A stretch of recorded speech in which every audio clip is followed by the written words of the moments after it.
everybody loves Enya, and I understand why. I mean, she's just like a radiant angel, you know, like she's kind of just like you put her on stage and then like the beam of light comes down and she's like, Right. oh, you know.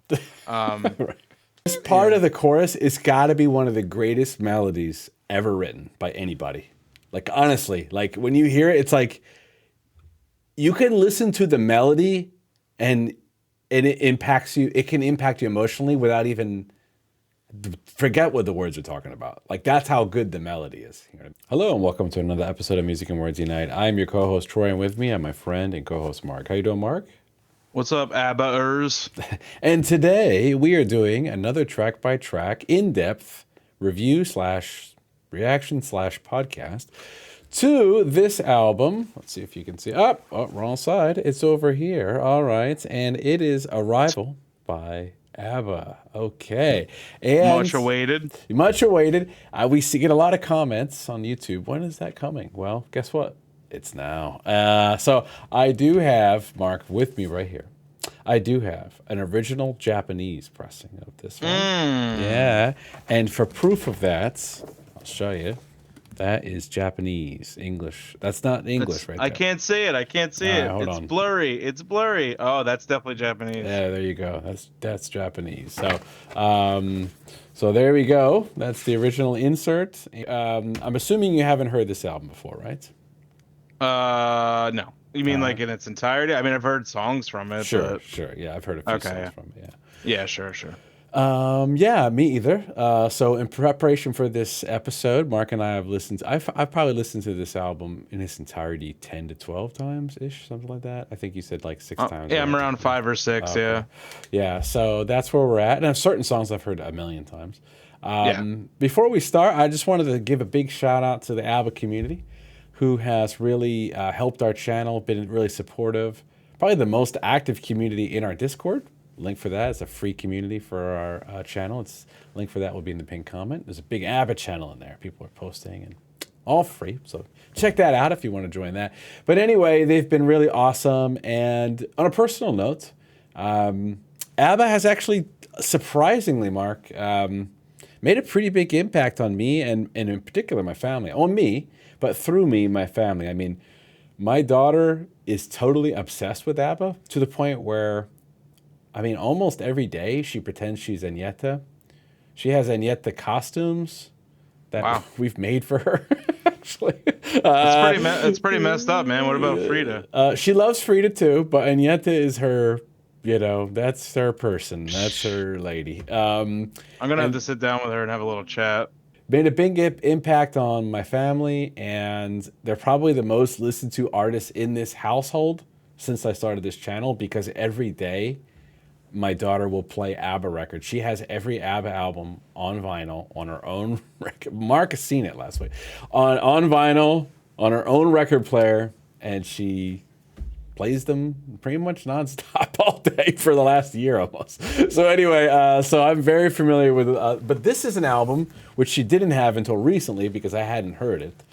And so I did buy it for her, and I've been listening to it. She's been listening to it. And so I'm excited to dive into it, Mark. So without further ado, maybe we should just get started. It was a long intro, but thanks again to the ABBA community. All right. Mm-hmm. The first track, Mark, if you don't mind, can I go first on this one? Yeah, of course. The first track is When I Kissed the Teacher. So we're going to play a clip from that. All right.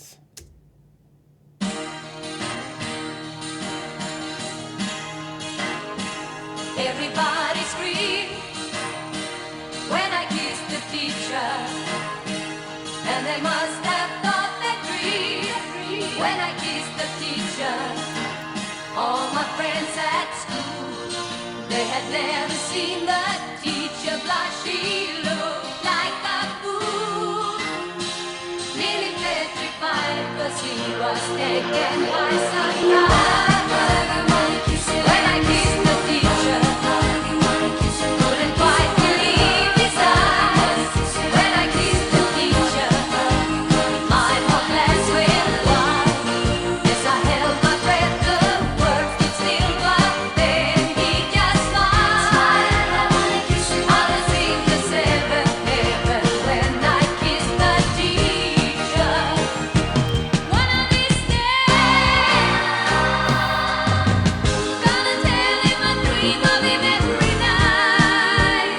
The bass line is so sick. Gonna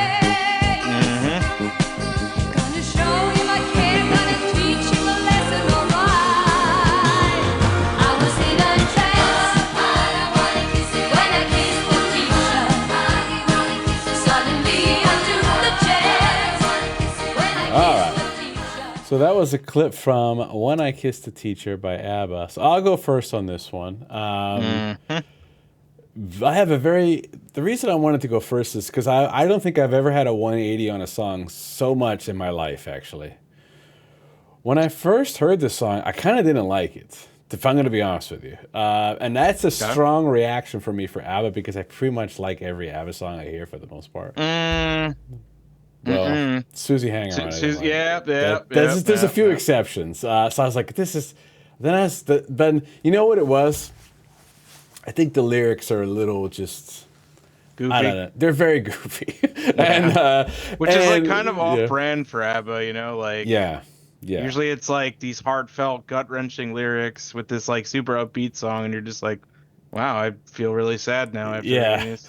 But the more I listened to it, the more I just said, like, the way I kind of got into this song was I just forgot about it. I said, okay, just forget about the lyrics. Just listen to the music, the melody. And the music I think is awesome. The music is great. It's got like a really nice kind of 12-string, almost, Mark, jangle poppy kind of, 12-string rhythm. An incredible bass line by Riker Gunnarsson, especially when he gets to the chorus. But that chorus, man, when she goes, one of these days, and there's like the background, it's almost like the teacher. And it's almost like a choir type of harmonies and melodies in the background there. That part is awesome, man. That part really kind of got me into the song.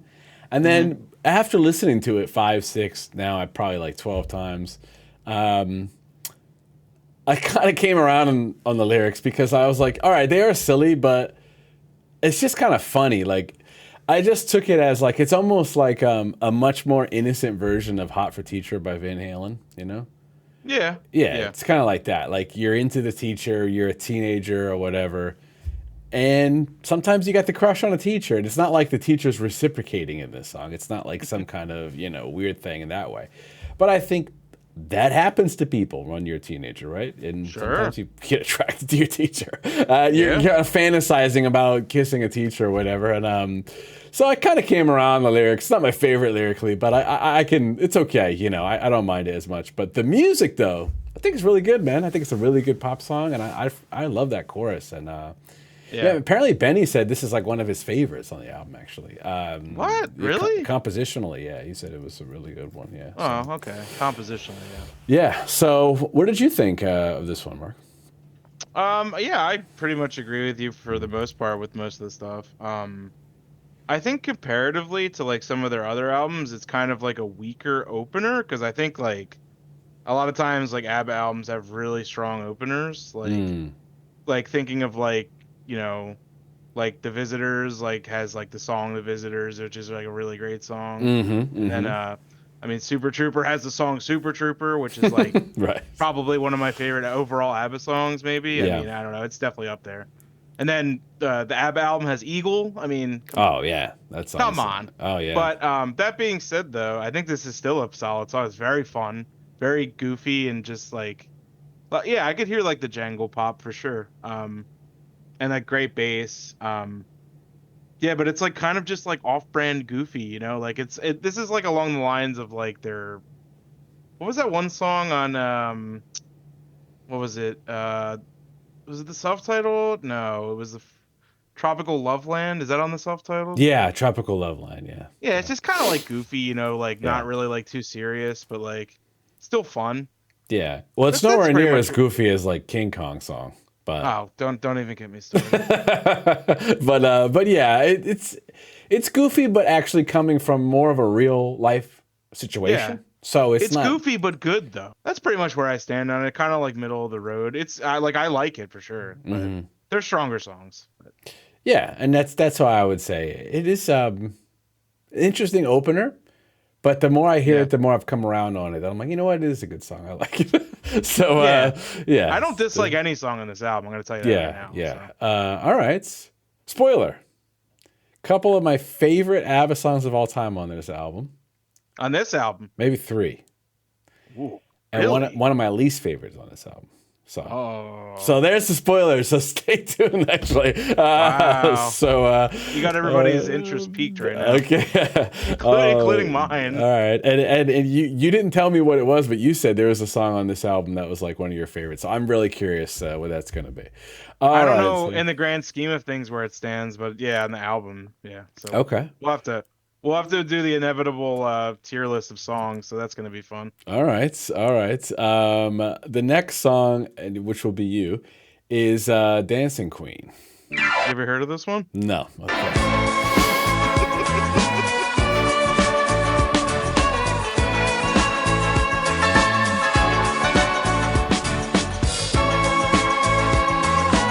Again, the bass work.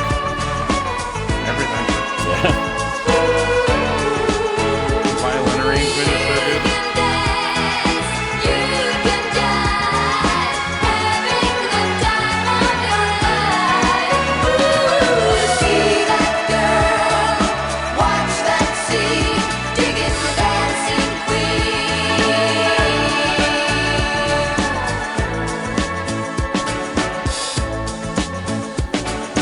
Friday night and the lights are low, looking out for a place to go, where they play the right music, getting in the swing. You come to look for a king. Anybody could be that guy. Night is young and the music's high. That part is so good. Music, everything's fine. You're in the mood for a dance. And when you get the chance, you are the dancing queen. Young and sweet, only 17. Dancing queen, feel the beat from the tambourine. You can dance, you can jive, having the time of your life. See that girl, watch that scene, digging the dancing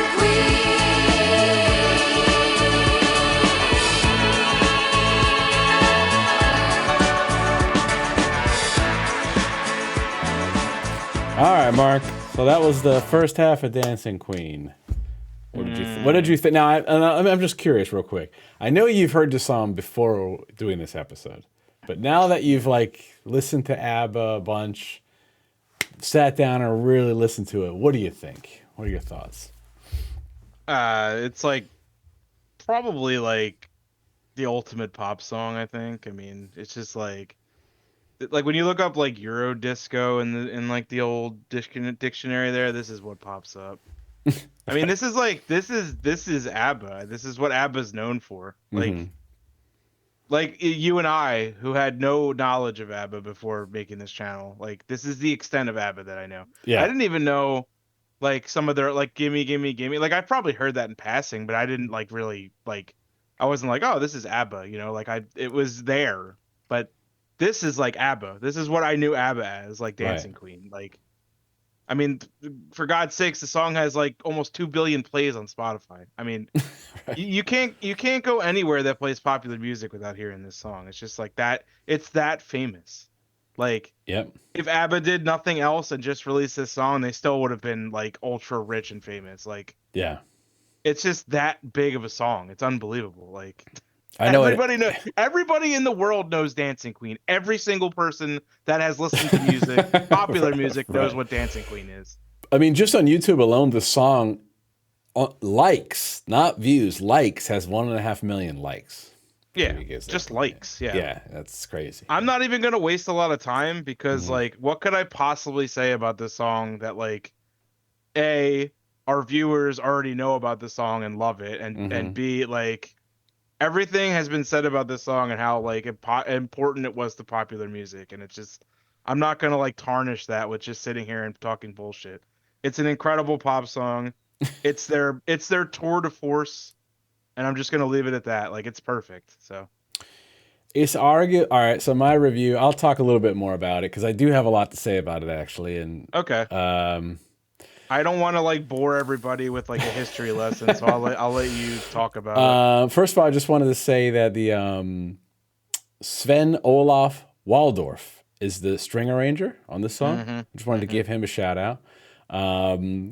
Obviously, well done, sir. And yes, so okay, this song, arguably, there's nothing in like, there's no music is super subjective, right? Of course, but it's arguably the greatest pop song of all time. It's got to be up there with anything. You know what I mean? Like It's 100%, 1,000,000,000% in the argument. Like there's no doubt about it. Yeah. Yes. And what's crazy about it is how I had heard it in passing probably so many times, Yeah. but never really sat down to listen to it. I just kind of knew the melody and, stuff like that. But now that I'm on this musical journey on the channel, not just listening to ABBA, but all kinds of music and especially older music, discovering things that I hadn't really listened to yet.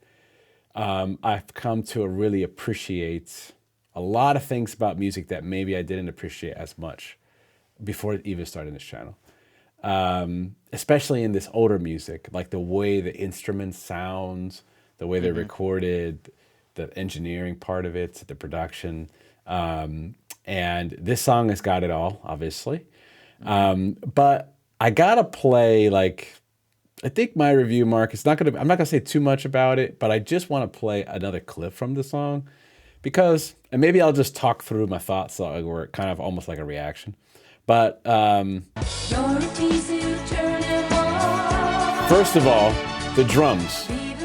It almost sounds like a drum loop, like somebody, like a modern day or like an early '90s hip hop drum loop. If you listen to it, it's the first thing that stuck in my mind. I'm like, is this a loop? And I'm like, I don't think they did loops back then.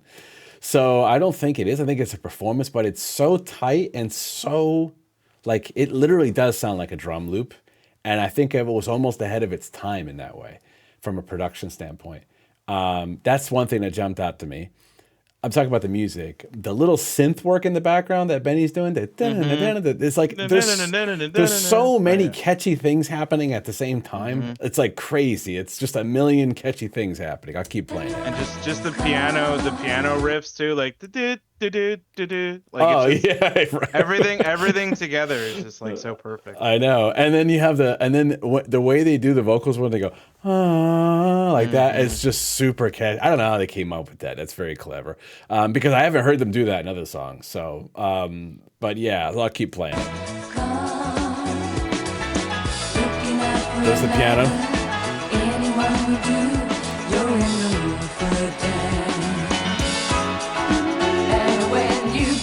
And then when the strings come in here,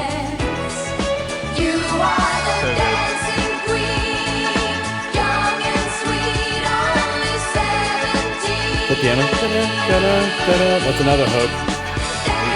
But this part, Mark, this part of the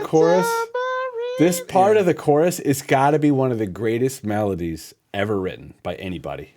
Like, honestly, like when you hear it, it's like you can listen to the melody and it impacts you. It can impact you emotionally without even forget what the words are talking about. Like, that's how good the melody is. You know what I mean? And the harmony that it's going on with the. So I'll play that.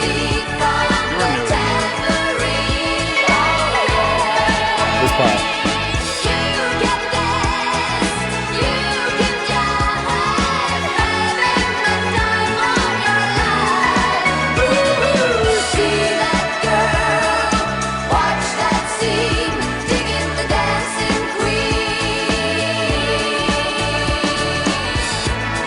And the little vocal and string thing that goes da da da da da after the chorus. I mean, this song literally like inspired thousands of pop musicians to start making music. Like, right? Yeah. How many Euro disco or like pop bands or whatever like spawned from? I mean, like most of the ones that we've talked about on this channel, I feel like are derivative of ABBA in a way. Just like, yeah. I don't know, man. Like you talk about like late '90s, like Britney Spears, Christina Aguilera, that kind of stuff. Like, Mm-hmm. come on, man. I mean, Oh yeah. they were probably blasting this when they were like 12 years old. You know? Well, Max Martin said, who's the songwriter for a lot of that stuff, said that ABBA was like his biggest influence and big, like the musical Bible. Oh yeah, And also a lot of acts. You know, one of my favorite groups, Ghost, is obviously heavily inspired by ABBA. yeah. If it wasn't for Tobias Forge, we wouldn't even be doing this right now, actually, because we would never even listen to the Visitors album. So yeah, it has not just pop music, but influenced other styles of music too. Yeah. And people like Dave Grohl are huge ABBA fans. There's like a bunch of the Sex Pistols. I remember like learning about a lot of people that are huge ABBA fans. And yeah, so the point is though, Mark, I mean, it's one of the greatest pop songs ever written, arguably the greatest. I Yeah. do want to talk about the lyrics for a second and the music. One of the things that's so great about ABBA's music when it's like at its height, you know, when they're like on their A game, which they are most Mhm. of the time, right? Mhm. Um, Nobody does the happy sad thing better, you know, when they're on their A game, I would say. And I Yeah. never thought about this song as a sad song, you know, really. But there is something melancholy about the melody. And whether or not the lyrics are sad or not, the melody is kind of the melancholy in the chorus, especially that part I was talking about. Da, da, da, da, da, da, da, da, da, Yeah. Yeah. and then it Yeah. keeps I going could hear down it. like Yeah. that. And all of that, when they combine this kind of almost melancholy melody in the chorus with this hyper huge pop catchiness, you know, Mhm. Mhm. it's really just, you know, this word is thrown around a lot, but when it comes to pop music, this is like the definition of a masterpiece song, you know. Mm. And Mm. words like masterpiece should be reserved for songs like this in the genre we're talking about, I would say. I agree. That's not a word that Yeah. should be thrown around Right. a lot. So yeah, and also let's talk about the lyrics for a second. It does, you know, it's talking about a 17-year-old girl who's going to a club or something, trying to dance, looking for a guy to dance with. But and she's I don't think that's inherently sad, but there is something somewhat sad about the music in some parts of the song, melancholy as I mentioned. And I almost wonder if you could interpret it certain ways. I don't know. I'll tell you what, the way I interpret this, the song. All right, I'm going to get real cheesy for 1 second, Mark. This song reminds me of my daughter a lot because, like, my daughter loves to listen to ABBA, right? Mhm. She loves to dance and she loves to sing, you know? Right. And I can imagine this song for a lot of people represents a time in their life that's nostalgic for them, you know? Like you're 17, and maybe when you heard this song, you were 17. You know what I mean? Maybe when this came out, it was that era for a lot of people.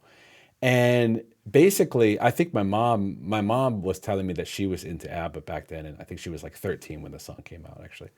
But anyway, so it actually reminds me of my daughter, this song, like the lyrics, and now she's not 17, she's 4, but she loves to dance and she loves to dance to this song and sing it and stuff like that. And it kind of reminds me of like, well, the 17-year-old time is fleeting, you know, like all time for that matter. But there's Mm. something about being a teenager which is always will stick in our brains because that was such an impactful part of our lives, you know. So yeah, I guess it reminds me of nostalgia, whether that's for my own daughter, who I'm not yet nostalgic about it, but I'm almost sad that this time is going to be gone and I'm going to be looking back on it when she's in college. I'm going to be like, damn, I remember when she was dancing around singing Dancing Queen at 4 years old, you know? Like it Mhm. kind of makes me emotional, to be honest with you, when I hear it. So yeah, Sure. but obviously a fantastic song. So, all right. The next song is My Love, My Life. And I'm going to play a clip from that. Here we go.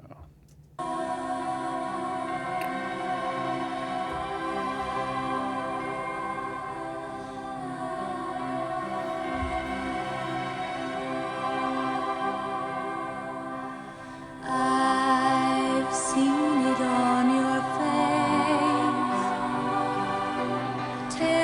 loves me more than many worn-out ways. So now we go separate ways. Never again we two. Never again, nothing I can do. Like an image passing by, my love, my life in the mirror of your eyes, my love, my life. I can see it all so clearly. Answer me sincerely. Was it a dream, a lie, like reflections of your mind, my love, my life? All the words you tried to find, my love, my life. But I know I don't possess you, so go away, God bless you. You are still my love and my life, still my one and only. All right. So that was a couple minutes from My Love, My Life. I think I'm first on this one. Yes, sir. This is one of my favorite songs on the album. I knew it. This I is knew a, it. This is a Bjorn special. This song. Yeah. This is a Bjorn and Yetta special. Yetta, yep, Yeah. This is like. I knew you were gonna love this song. I just,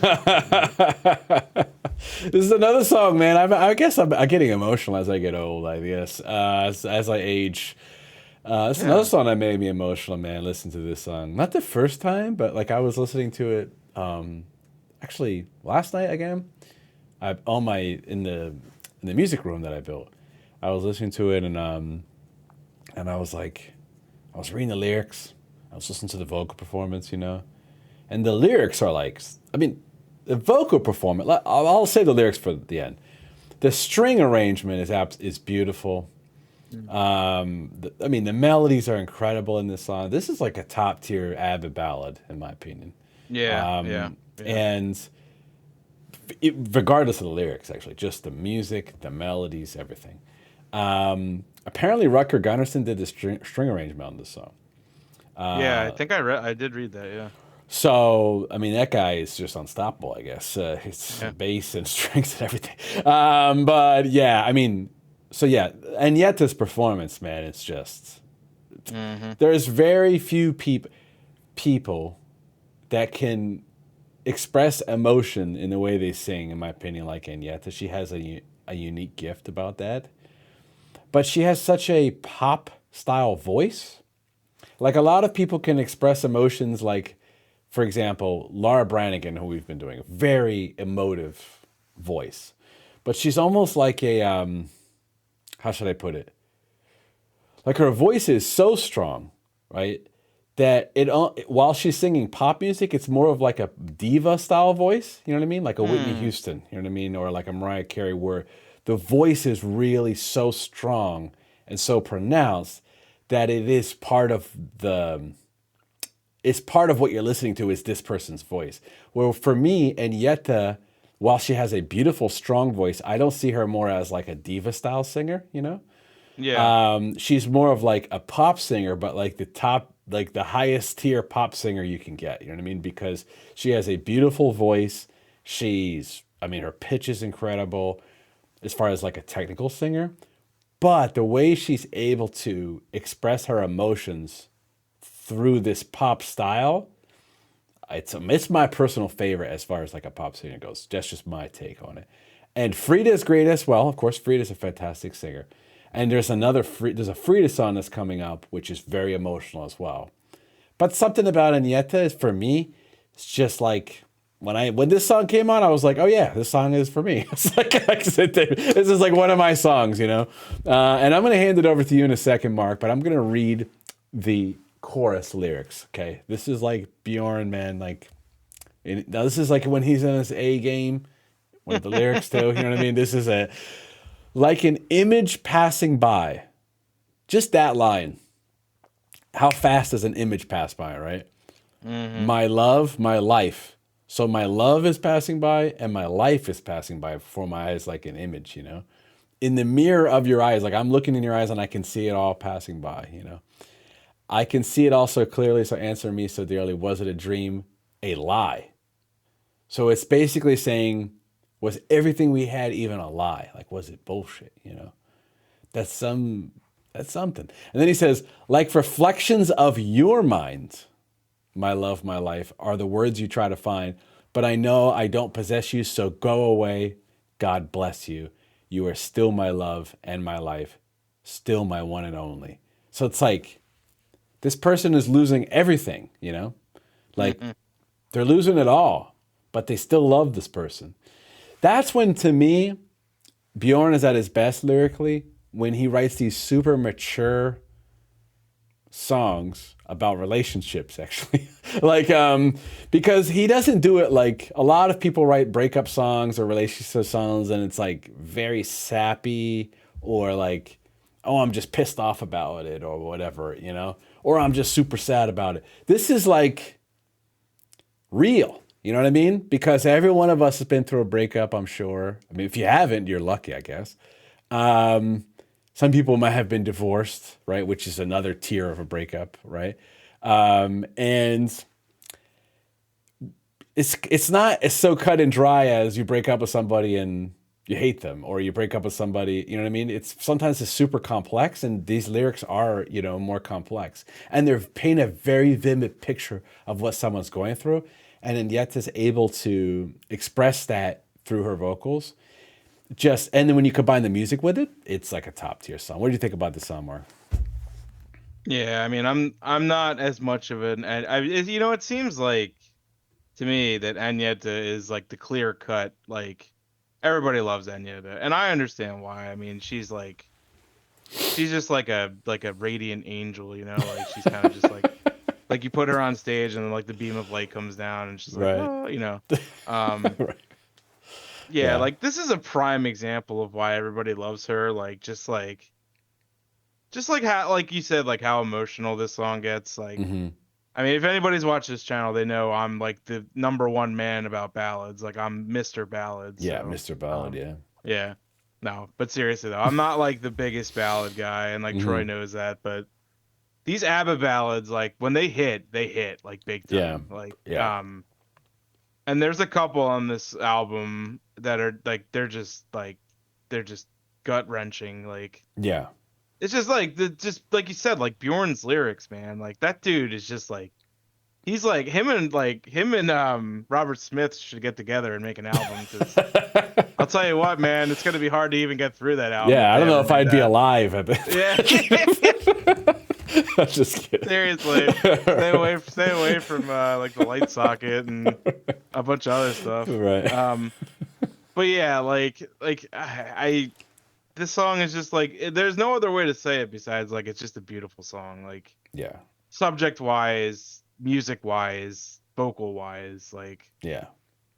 you know, I get like I love Frida, but like sometimes Agneta just like she just like pulls all the stops, and it's just like you can't help but love her, honestly. Oh yeah. I mean, she's just she's the inspiration for my daughter. My daughter goes.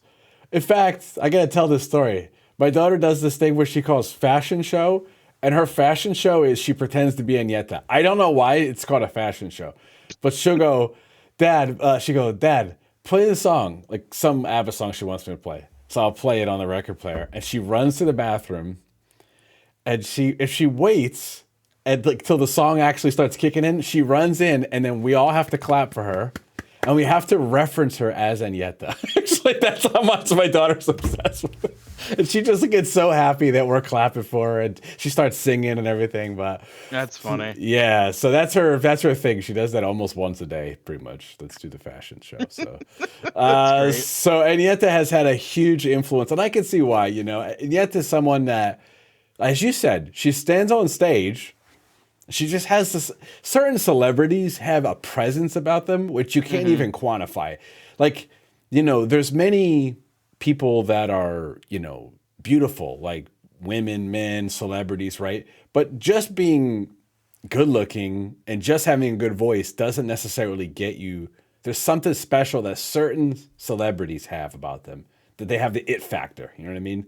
And Yetta clearly has that. I would say so.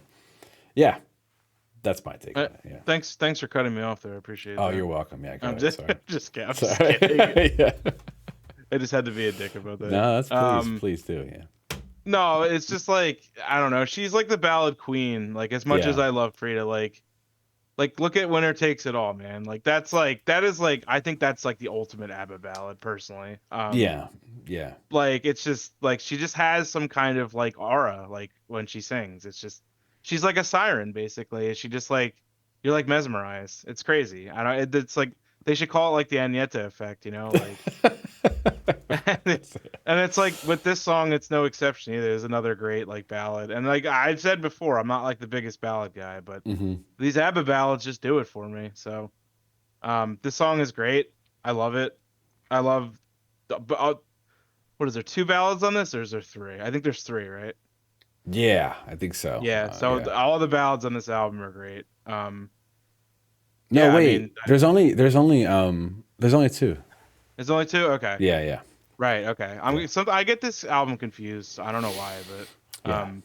yeah, but both of the ballads on this album are great. And, Oh, yeah. And Frida, by the way, we're not to that song yet, but Frida is not far behind on that song. I mean, it's like for me, I guess I'll spoil it. I think the Frida's ballad on this one might be her best ballad performance actually ever, in my opinion. I'm not saying anything until we get there. All right, so yeah, and the top tier was we'll get there in a second, but all right, the next song is "Dum Dum Diddle." All right, so.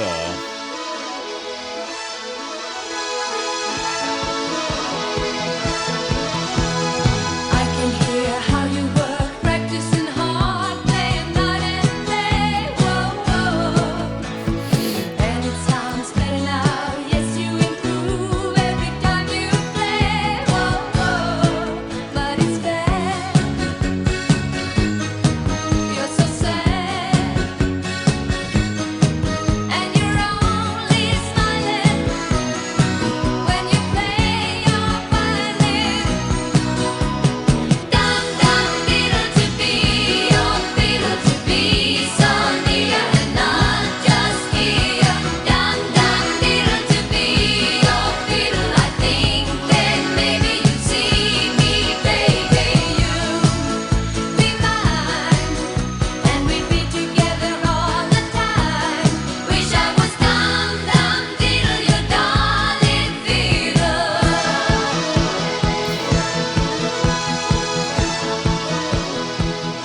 All right. Well, that was a clip from Dum Dum Diddle. This one's on you, Mark. What'd you think about this one?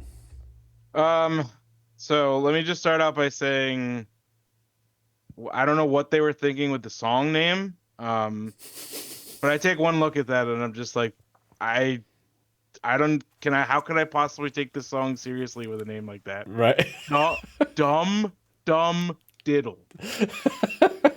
I don't know. Before I listened to this album, I glanced over looking at the song names and I was like, all right, these are all pretty typical. And then I see that and I'm just like, Dum Dum Diddle? Right. And then I read the lyrics and I was even like kind of more dumbfounded because it's basically the song is about like a woman who longs for this guy who just plays his violin all day. That's what the song is, yeah. Literally, that's what the song's about. Like this dude, like this woman's like she wants to. All right, excuse me, she wants to bang this dude, I guess, but like Right. he's just playing violin all day. Like, dude, what are you doing? Like, all right, what are you like John Petrucci or something? Like, go do something. No offense to John if he watches this, but that aside, like how silly that is, the song's pretty good though. It's very catchy. I love that little keyboard part in like the middle where it's in like the beginning too. Like it's very catchy. But yeah, this song is fine. It's very silly, like very very silly. Like I don't know who came up with the lyrics for this song. I'm sure it was Bjorn, right? I mean, it's got to be. Oh yeah, so Bjorn's this is lyrics, it's Bjorn and I think this is Benny and Bjorn actually. Mm. Yeah, I don't know. They're probably just like talking about this and just cracking up or something. Like, yeah, we'll just make this. But yeah, very silly, but very fun, very catchy. Yeah, it's fine. I'll make this one short because I want to spend time on the other songs. But I'll just put it this way: Bjorn. Bjorn apparently really doesn't like this song, at least the lyrics to this song. He said figure, man. He said he said he wrote it in a hotel overnight, and he didn't. I think the story goes like he didn't think people would like it. Like I think he thought maybe they would have to redo it, but maybe it was like a working thing. He's like, okay, I'll write this real quick. It's something we can go off of, and people were just like, "Oh yeah," it's like, "Let's go with that." It's like what? So basically, a quote from Bjorn is, "It's a song about a woman who feels sexually threatened by her partner's violin." Well, no, actually, it's from The Guardian, but I think it's from an interview with Bjorn.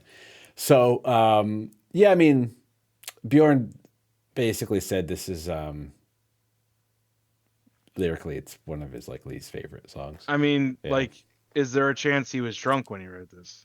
Possibly. Because like the man is like a melancholy master when it comes to lyrics, and then you just have this outlier here, just like I don't know. I don't know what he was thinking. He does have kind of. I've noticed a lot of bands from Sweden have this weird, quirky sense of humor, and he does have that. And to me, this kind of fits in with his personality and the other side of it. Yeah. For me, it's my least favorite song on the album. Although I do think the music is it's well written. Obviously, the melodies are very good. I mean, there's every ABBA song, the melodies are good. That's not even a question. Yeah, just like they can't really not make a good melody. I don't know how they do it, honestly. Like how they constantly write every song has a great melody. Because Benny and Bjorn are apparently like masters at writing music. Apparently they are. They really are. Like yeah, but anyway, so that's my review of it. You know, let's move on to the next one, which is "Knowing Me, Knowing You." All right. Now we're talking.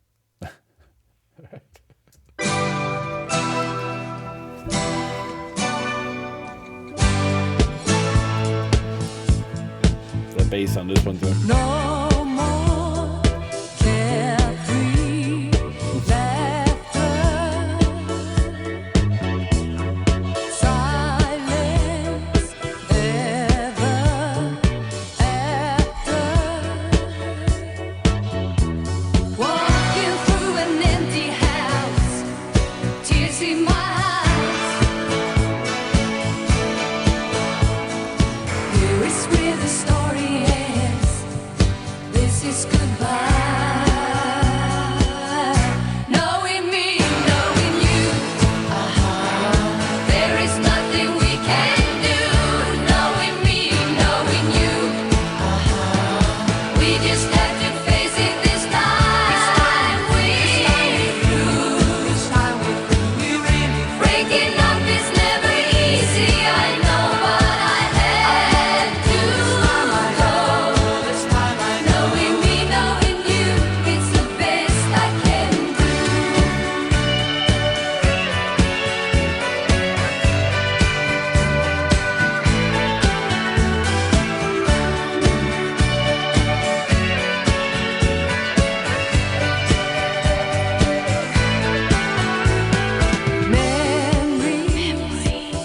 All right, I gotta play this part. Bad days,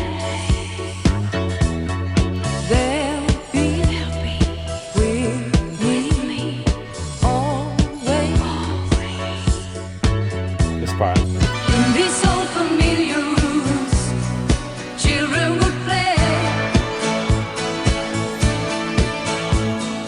Now there's only emptiness, nothing to say. Knowing me, knowing you, there is nothing we can do. Knowing me, knowing you. I don't want to turn the song off, man. This song is way too freaking good, man. This song is almost as good as Dancing Queen. Listen, before you even start talking, this is my favorite song. All right, I'll let you talk most of the time on this one then. So I'll go real quick. So song is a top 10 ABBA song, probably. I don't know if I disagree with you there, honestly. It's Dancing Queen and this song are in the top 10 for sure of ABBA songs. And that's saying Yeah. something because they have like Yeah. a top 100, you know what I mean? Of good songs or whatever. So I don't know how many songs they have, but it's a lot. But this song is just as good as SOS, if not better. Oof, I don't know, man. SOS is really good. It's just as good. It's just as love good. that, dude. I love that song. All right, man. it's the same tier as SOS. Okay, all right. It's S tier. If anybody, SOS is like one of my favorite overall ABBA songs. that's what I mean. SOS, Yeah. Knowing Me, Knowing You, Dancing Queen from this last, like those are all in the top 10. That's three. That's how tough the top 10 is going to be because these aren't even my favorite ABBA albums so far. I know. I mean, it's gonna be tough to do that tier list, man. I'm telling you, it's gonna be tough. So yeah, I mean, maybe I'll have to reconsider when we do a tier list what my favorite album because I haven't thought about it since we originally did that 4-album ranking. But now that I've heard almost all of them, I'll be able to think about it later. But the point is, yeah, I mean, the Rucker Gunnarsson on this song, the bass work is crazy. Like the bass work is so good that it really elevates these songs. I just want to give a shout out to him because he's taken what Benny and Bjorn write, what the ladies are singing, which is already fantastic, and elevating it even more, actually, with his playing. That's number one. Number two, before I get to my thoughts on the lyrics, I'm going to hand it over to you. The music, when that chorus kicks in, man, well, the pre-chorus, the pre-chorus is just, I'm a sucker for good pre-choruses. It's not only a good pre-chorus. This is like a top tier. This is what a pre-chorus should sound like, And then when it kicks in with the acoustic guitars, kind of like SOS does, in the chorus, it has the same kind of feel, when this full stereo acoustic guitar comes in, and then when she's really belting the lyrics out, I mean, it's just. You can't. It's ABBA at their absolute best. This song, in my opinion, and the part that really gets me, man, about if Bjorn strikes again, particularly the second verse. Just want to read that. Memories, good days, bad days. This song is about a divorce. In fact, Bjorn said that yes, we weren't divorced at the time, but he actually said, I think it was a quote I had. And he said, it's a postcard from a marriage about to crack. And actually, Pete Townsend said that ABBA was one of the first big international bands to actually deal with sort of middle-aged problems in their songwriting. That's what Pete Townsend said. And Bjorn admitted, it's possible that I felt a premonition about something. So basically, like, it's almost like a premonition for his divorce in the future. This is like his lyrics, Yeah. Very powerful. And the line that gets me when he says, memories, good days, bad days, they'll be with me always. So like you're getting a divorce, you're thinking about the good days, the bad days, all these memories are going. In these old familiar rooms, our children would play. Now there's only emptiness, nothing to say. You can't think of anything sadder than, well, yes, a loss, like a widow. That probably would be sadder, yes. But aside from that, depends. It depends on, I mean, the situation. But yeah, mostly. But like, aside from that, right? As far as two people breaking up, thinking about the house you lived in, watching your children grow up in it, and now all that's gone, like that's. And now there's only emptiness left. This is Bjorn, like, again, this is Winner Takes It All quality lyric writing in this song. You know what I mean? Oh, sure. Yeah. Sure. So, all right, Mark, I know what you said this was your favorite, so take it away. I mean, I just gonna like really kind of just reiterate some stuff that you said. I mean, just like, so like on like first couple listens when I listened to this album, I wasn't really sure what my favorite was because like that's what I kind of do when I listen to an album I haven't heard before. I kind of like I'll listen to it and I'll kind of be like, which song did I like the best? And I'll go back and listen to it again. And like Dancing Queen's always up there just because of how legendary it is. And My Love, My Life was I really liked on the first listen. Money, Money, Money, which is next, I really liked on the first listen. Mm-hmm. Um, but like this one just really hit it right away. Like I put it like when the song came on, like I had my Spotify minimized Mm-hmm. and I went right away to like look and see what song it was and I just like looked it up and Right. I just like read everything about it and I was just like, man, this song is just excellent. Excellent song. Right. Right. And that's not just because Frida's singing lead on it, okay? Like listen, I'm not like that. I'm not that big of a Frida stan. I like them all, but Mm-hmm. Mm-hmm. um I don't know what it is about this song. It just has like such a great like feel to it. Um like everything about it, like like the bass is great. Like the guitar is really good. I think it's like kind of we didn't really even like touch on the guitar in the song with like how do you say his name? Lassa? Oh, Lassa? Las or Lot Las? I Yeah, don't know. I'm not Lassa, sure. Lassa, Lasse? Lassa. I don't Swedish know. viewers will Yeah. probably rip us apart, which is Yeah. fine. Yeah. So, Please do. um, but like, yeah, just like the guitar is great. Still very catchy. Like, it's just like it's great. Like, it's just classic ABBA, and it just has like such a great feel to it for me. It was like love at first listen, really. Like, and that happens like pretty frequently with ABBA. I think like when I hear a song that I really like a lot, like I'll just be like, all right, this song is just amazing on first listen. Right. Like that's kind of how I was with like, what is it? Lay All Your Love on Me. Mm-hmm. Mm-hmm. Oh my God, I love that song. I know. And like, there's just like so many songs where I listen to it, I'm just like, this is so good, man. Like if you're in the mood for like pop music, it doesn't really hit much better in my opinion.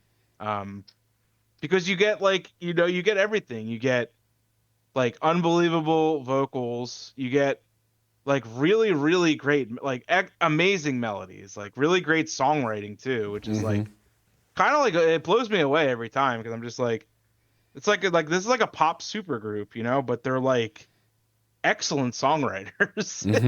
It's like Mm-hmm. awesome. Yeah. Um yeah, and it's just like I kind of like think to myself like where have I been with this? Like I'm not like the biggest pop guy out there, but like I like it, sometimes. Mm-hmm. Um and this song just like just knocks it out of the park in every aspect. And like this is like classic Bjorn like you said too. Starts off the first 4 lines of the song. No more carefree laughter, silence ever after, walking through an empty house, tears in my eyes. I mean, does it get more Bjorn than that, Right. honestly? Right. Yeah. Yeah. I mean, this dude is just a legendary like sad boy, and I'm here for it. So, Yeah. Yeah. so not to go any longer, I went along Mm-hmm. enough already. I love Mm-hmm. this song. It's my favorite on the album. Kind of like undisputed, I think. Mm. Because on first listen, I was like, "This is it. This is my favorite song." I didn't even listen to like the second half of the album yet. I was like, "This is it." Like nothing's gonna beat this song for me. So, Right. Right. so yeah, in the grand scheme of things, top 10 song, absolutely. So Yeah. All right. Well, an extra shout out to Bjorn because his background vocals in the chorus, where he starts saying like,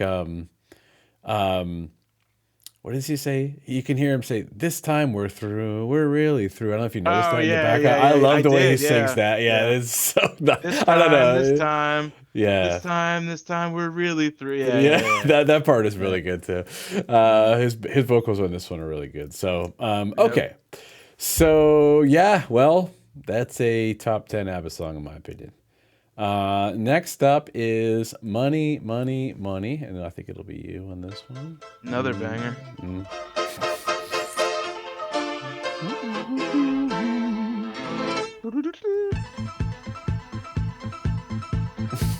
I work all night, I work all day to pay the bills I have Comes to the bass. pay. Ain't it sad? Baby. And still there never seems to be a single penny left for me. That's too bad. In my dreams, I have a plan. If I got me a wealthy man, I wouldn't have to work at all. I'd fool around and have a ball.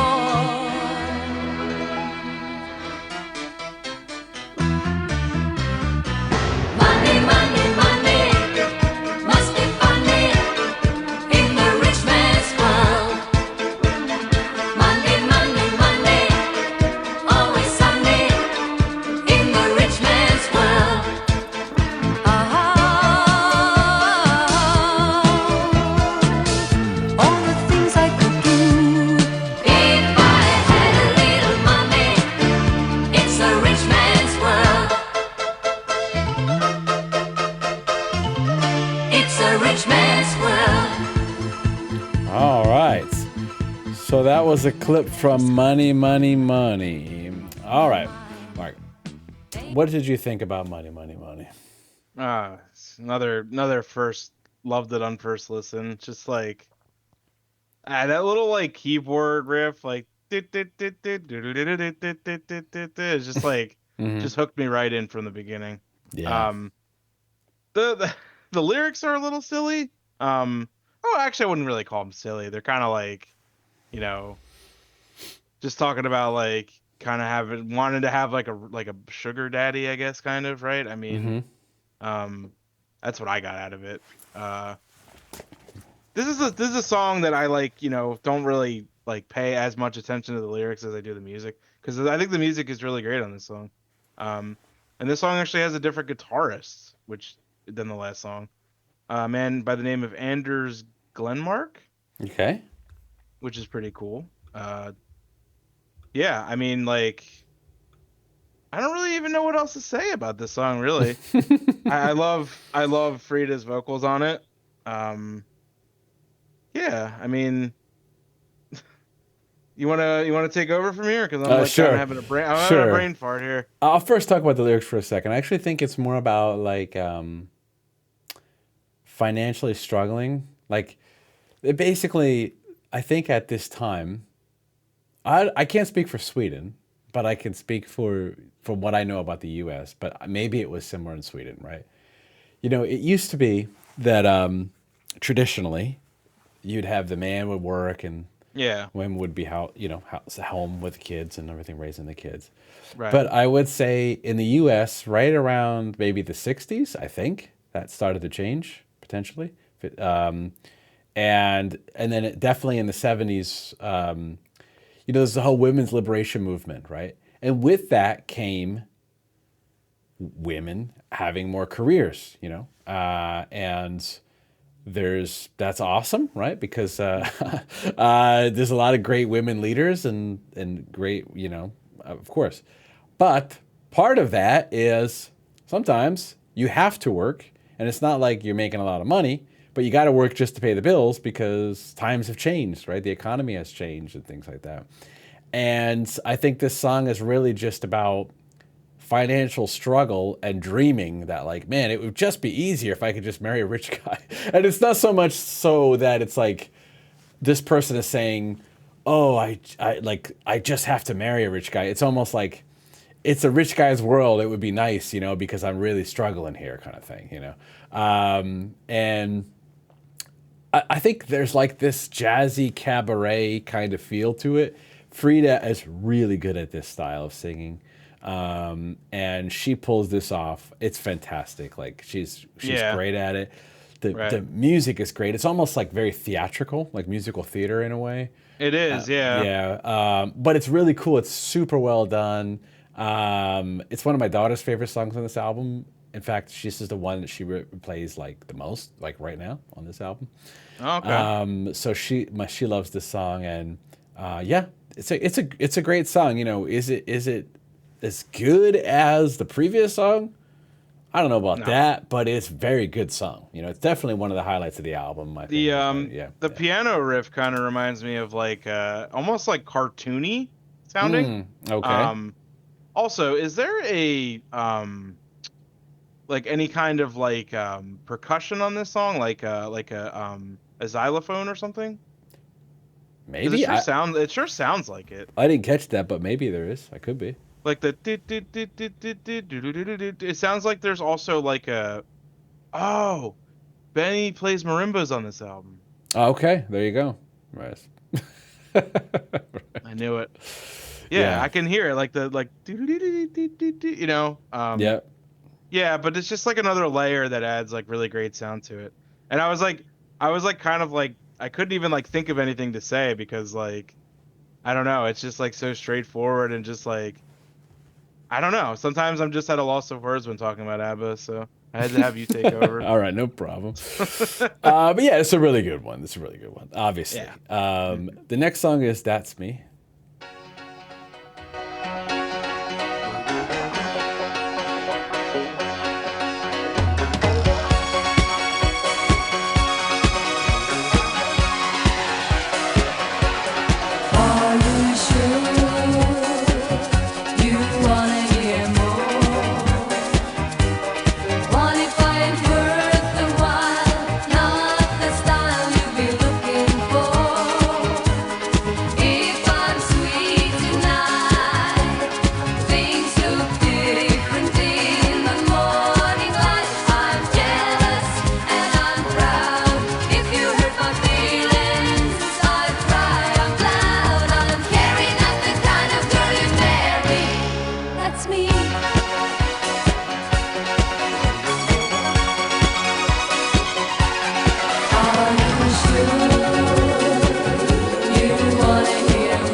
So that was a couple minutes of That's Me. Is it on me? I think it is. Yeah. For me, I don't have as much to say about this one as some of the other songs, except Agneta said this is one of her personal favorites, actually. Yeah, she actually named her greatest hits album after this. There you go. It's very like disco-y. It's almost like a Yes. precursor to the Voulez-Vous album, I would say. Yes. Which is fine, you know. I'm not no issue with that. I mean, we've been discovering some disco on this channel, actually. Shout out to Scott out there. But anyway, so that's just an observation more than anything. The music is fun. It's a fun, you know, catchy song. When it's one of those songs where it comes on the album. I can jam to it. I can vibe to it. It's not a song where I'll keep going back to. I'm like, oh my god, you got to hear That's Me. You know, it's like it's not that level of like quality as far as like strength of the song compared to some of the other songs on this album. But I would say for me, I think this was a single like somewhere. It might have had some mild success potentially, but for me, this is like I think it was in Japan, but for me, this is just a good album track. That's the way it's, you know, it comes on. It's an album track. You listen to it. You're like, that's good. You know, the lyrics are kind of like where money, money, money is almost like somebody struggling, being like you know, potentially a female struggling in the modern world, right? With you know, to make ends meet or something like that. This is almost like taking the flip side of that, of the independence, and framing it from a really positive position where somebody's like, this is who I am. I'm a single independent woman and I have all these things about me and you got to take me as I am, you know? So I can see that. For me, it's a good album track. What did you think about this one?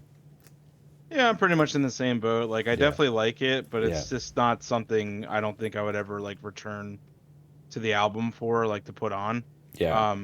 But if this certainly came on in like a playlist or whatever, like I would be jamming right out because I think it's great. I think it's just a great, straightforward pop song. As always, the melodies and the instrumentation are great. Yeah. I mean, I don't really have much else to say either. I didn't look too much into the lyrics, but I pretty much agree with what you said. Yeah, I think this kind of just boils down to like it's like an album track. So like if I'm listening to the whole album, like I'll jam on it, but like it's not a super standout. Even though I think this was a single off the album. I mean, I think it was only a single in Japan or something like that.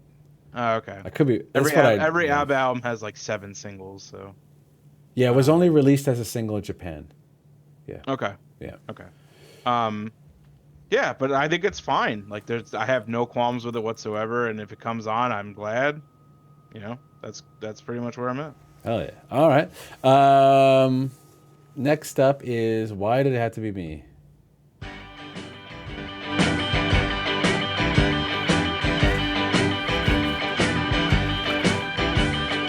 When you were lonely, you needed a man, someone to lean on. Well, I understand. It's only natural, but why did it have to be me? Nights can be empty and nights can be cold, so you were looking for someone to hold. That's only natural, but why did it have to be me? I was so lonesome, I was blue, I couldn't help it, it had to be you and I always thought you knew the reason why. I only wanted a little of affair, now I can see you are beginning to care, but baby, it's better to forget me.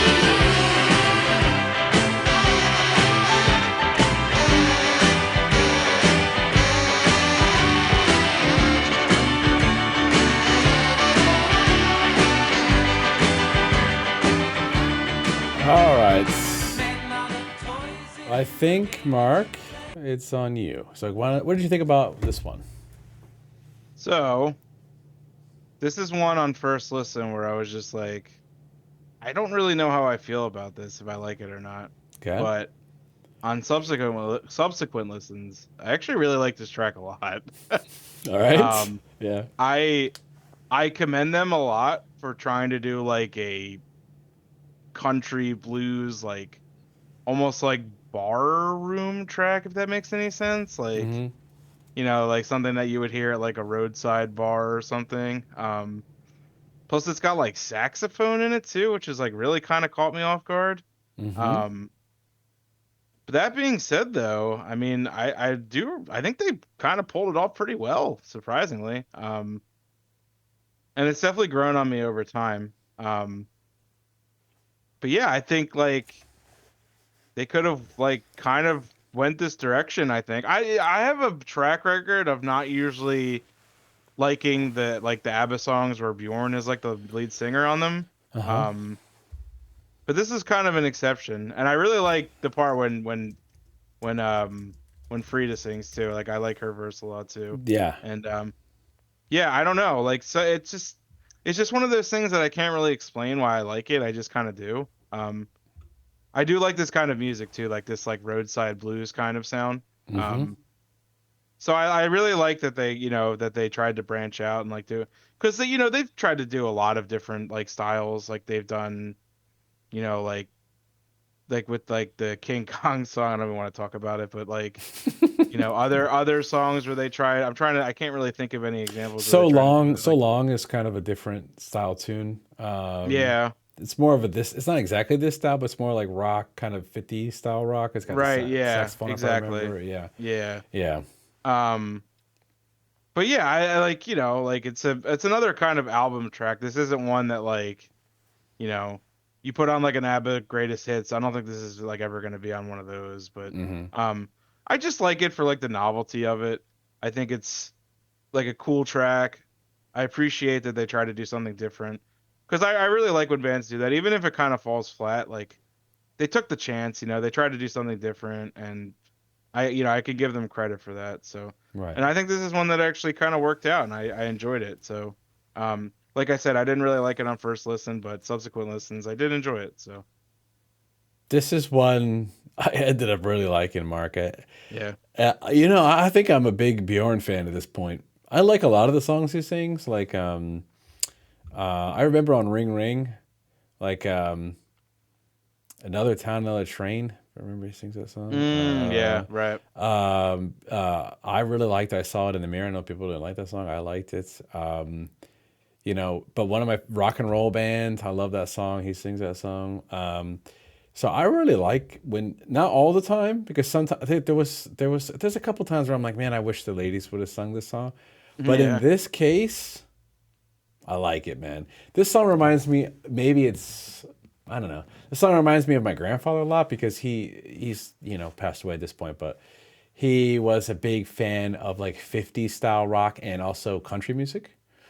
So Fats Domino and like Hank Williams and Jerry Lee Lewis and stuff like that. Like he would listen to a lot of that stuff, and to me, this kind of fits in with that. So when I heard this, I'm like, this is something my grandfather would like. Yeah. And it also is kind of funny. The lyrics are funny, and he kind of Yeah. liked the lyrics that were kind of funny. As Yeah, they're well. like cheeky. Yeah. Yeah, and it's like, it seems to be like this.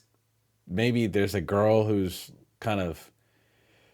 into him, but almost like as a toy, like toying with him a bit. I don't know. And he's like, man, I'm into this girl, but she's messing with me. Why did it have to be me? It's like I don't know. Anyway, I think it's just a really clever kind of fun song.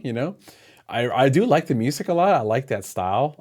It's not something Yeah. I typically listen to, but when I hear it, I'm like, wow, I probably would if I listened to more music like this. I probably would like it more. Other artists, you know what I mean? But I think it's a good one. I love the saxophone. It's a great melody. I love the interaction between the ladies and Bjorn, and yeah, I really like the song. It's a good one. Yeah. So. It grew on me for sure. Yeah. All right. The penultimate song is Tiger. So let's get to that one.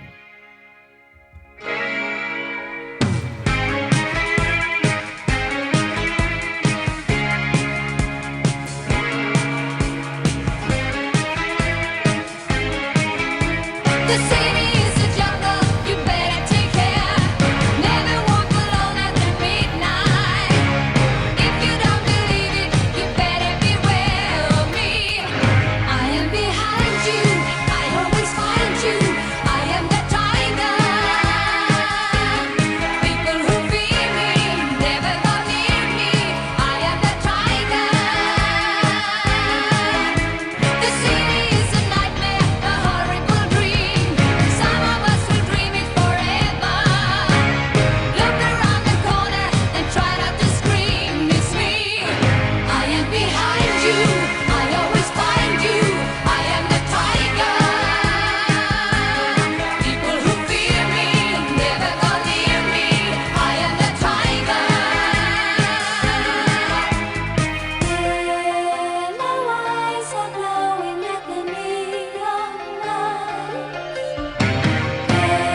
And I'm gonna play the very end because you got to hear the very end. All right? Oh yeah. If I eat you, I am the tiger. I am behind you. I always find you. I am the tiger, tiger,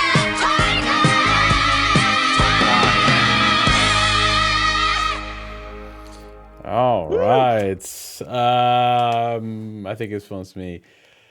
This is one of my favorites on the album. I mean, is it as much as Dancing Queen and Knowing Me, Knowing You? No, but it's the next tier down. For me, it's like Money, Money, Money. Yeah. My Love, My Life. Tiger. These are like, to me, Dancing Queen and Knowing Me, Knowing You are clearly the top 2 songs on this record, in my opinion. Yeah. But then there's a bunch of really, really great and good songs underneath that. And this is a really good song. In fact, Mark, when I was listening to this, I'm like, you know, this is probably the most obvious song that a Ghost would cover out of the rest of the songs we've heard. Yeah. Yeah. Yes. And there's a reason for that. Actually, when I'm listening to it, I'm like, if you slow this down a little bit and puts a little more guitars in it, it's almost like a Ghost song. Yeah, it has it all. I mean, man, another Bjorn special too. So on the lyrics, but let's talk about the bridge. They bring that bridge in twice when they talk about the eyes of the tiger. That part of it, Yeah. that part is so good, man, and everything is good. The verses are great. Da, da, da, da, da. It's like really like rock and rolly. You know what I mean? I am the tiger. And then the chorus is super poppy, but it's got these cool guitar harmonies going on, like electric guitar harmonies. It's like super. Song is like very more rock and rollish mixed with pop. That's why I said it has more of the Ghost type of sound. But I mean, let's talk about the lyrics, man. So obviously, this song is talking about, on the surface, being afraid of living in the city or being in a city, which, I gotta say, I went to last year, about a year ago, I went to Manila, right? My first time there.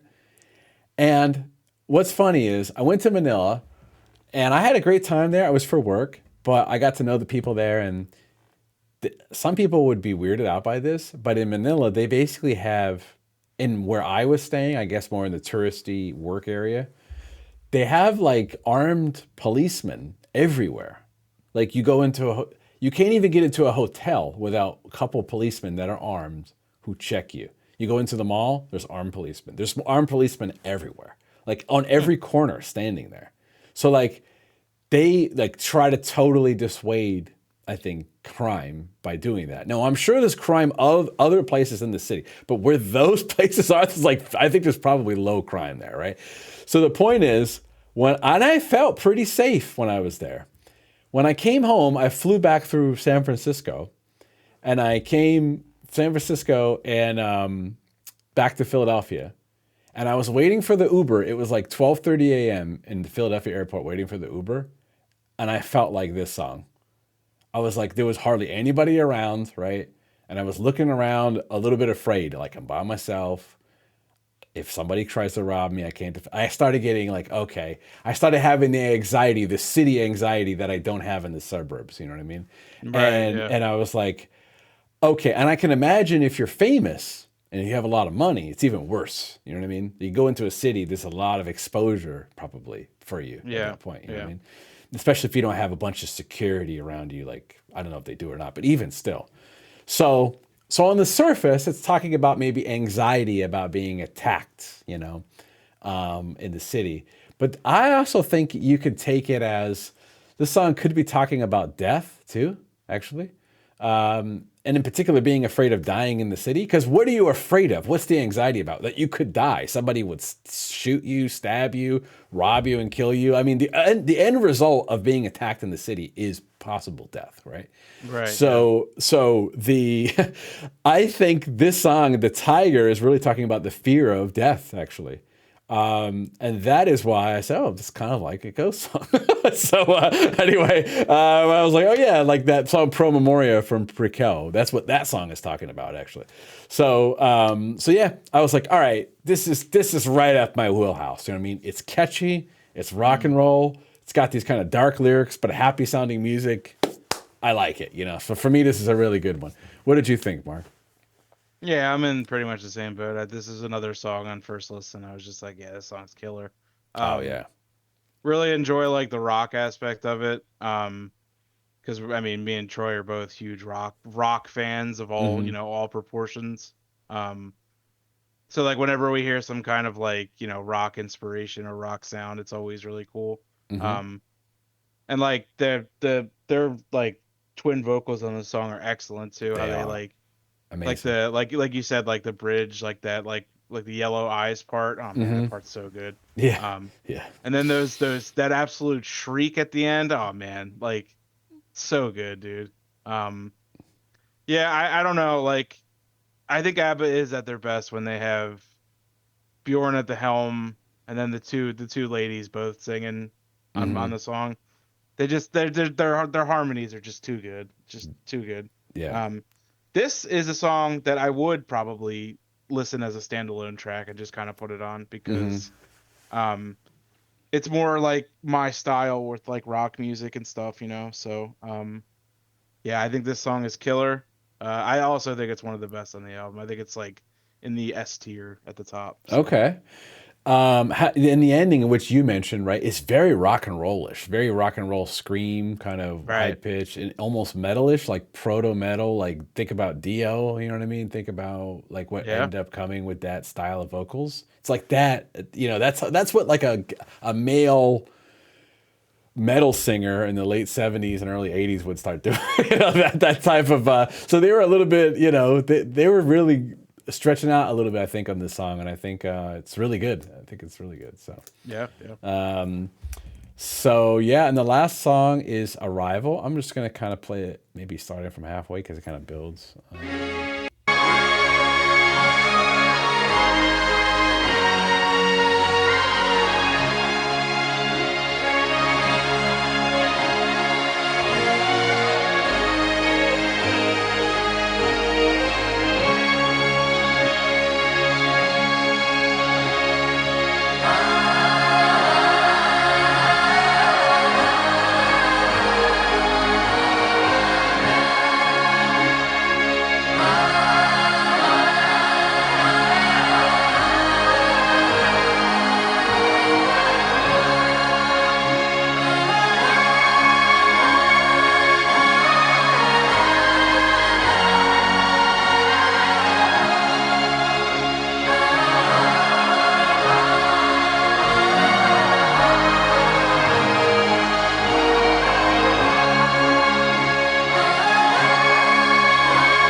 All right, so that was a clip from the second half of the song Arrival. Mark, what'd you think of the ending to the album? Another kind of interesting move, just like with what was the last album? What was the one we did before this? Oh my The God, self-titled album. the self-titled album. Yeah, Hmm. didn't that end on or no, it didn't end on it, but it had intermezzo number one on it. Yes. Yep. Yep. Yeah, so I like the fact that they kind of experimented with like instrumental tracks. I say this pretty much every episode, but I absolutely love instrumental music. Mm-hmm. And I know this is like kind of like Benny's thing. Like Benny's like the kind of like the musical brainchild with the band. Mm-hmm. So I think this is a very cool way to end the album. I'm sure people were kind of just like scratching their head when they first heard it. They're like, they're ending it on like an instrumental, Right. like ABBA, like the most like, you know, crazy like lyrical vocals like band out there, and they're ending on an Mm-hmm. instrumental. A very interesting decision, but I like it. I think it's great, and it's been covered by a lot of people, which I actually did not know. Mm. Do you know who Mike Oldfield is? No. You know the theme for The Exorcist, the Tubular Yeah. Bells? Yeah. Yeah. That's Yeah. Mike Oldfield. Okay. Oh wow. Okay, He it's been he he covered. covered this song. Uh, Annie or Frida with some guy named Daniel Bellavio. I don't know how to say that. Bella French. Voine, maybe. Bellavoine, I yeah. don't know. So, Yeah. yeah, Sleeping that's Beauty. pretty. Wow. Okay. So apparently the cover was titled Belle, and it was about Sleeping Beauty. Oh, okay. Which I got to have my daughter hear that because she loves Belle and Sleeping Beauty. It's one of her favorite Disney movies. There So you go. there you go. There you go. It'll come together. Um, Yeah. yeah, as an instrumental piece, I think it's great and like Yeah. beautiful, just like Intermezzo was. I love that too. Um, Yeah. That was really good. Yeah. yeah, not really much else I can say besides the fact that I really enjoyed this whole album, really. I mean, probably say that about every ABBA album, but um this one was No. just like a real joy. There was like no songs where I was like, this song's okay. Like I Right. think generally speaking, like pretty much almost every song on this album is good. So For me, the um only one which I wasn't as crazy about was the Dum Dum Diddle song, but the rest of them are, either really strong to some of the best ABBA songs ever on the album. So, I yeah. with Dum Dum Diddle, I don't take it seriously, so I enjoy it more. Okay. It's just very very silly. All right. For me, this is I love the ending to this album. It's beautiful, man. The melody is and the harmony is just amazing, and I'm really glad that they actually put this kind of stuff on the album to show their chops. That they're not just some straight pop band, that they can really. They're Exactly. serious musicians. They can do different styles of music. Folk style music and classicals influence, which is in the Intermezzo one, right? Hmm. And so I really like it. And it kind of reminded me of the way Old Friends Do, how they ended that album too. Right. Right. Just without the words. But yeah, I think I love it, man. I think this is a great instrumental, and apparently, according to the internet, and I don't know, how true this is, but according to the internet, Mark, this piece is allegedly about the birth or arrival of Bjorn and Agneta's first child, Linda, born in 1973. Now, I don't Okay. know if that's true, but that's what the internet's telling me, the interwebs. All right. So, The internet does not lie. So yeah. All right. But I don't know. Maybe somebody in the comments could let us know. By the way, please, if you're still watching this, it's like an hour and a half almost. If you're still watching this, let us know as much as you can in the comments. What do you think? It would help the video, right? Because long videos, sometimes it's hard to get a lot of views. Not that we care about the views, but we just want people to watch the content because we like it. And maybe you do too. So if you do like this video, though, please give us a like. That would be really helpful. Please comment, share, social media, forums, whatever. If you think the content is good, of course. And we have a free community Discord. We have an ABBA channel in there and a lot of hardcore ABBA fans, plus some budding hardcore ABBA fans like Mark and I, are there and are in the channel. And if you want to talk for free all about ABBA, share music, but not just ABBA, any music, but there just happens to be an ABBA channel, all right? Please join that. We'd love to have you there. And we also have a free Patreon where we post some exclusive clips, early access videos. That's also free. We do have some paid tiers for like requests and all that, but you don't have to. You can, of course, do that if you want, but you don't need to get the other perks, right? So that's 100% free. So we'd love to see you there.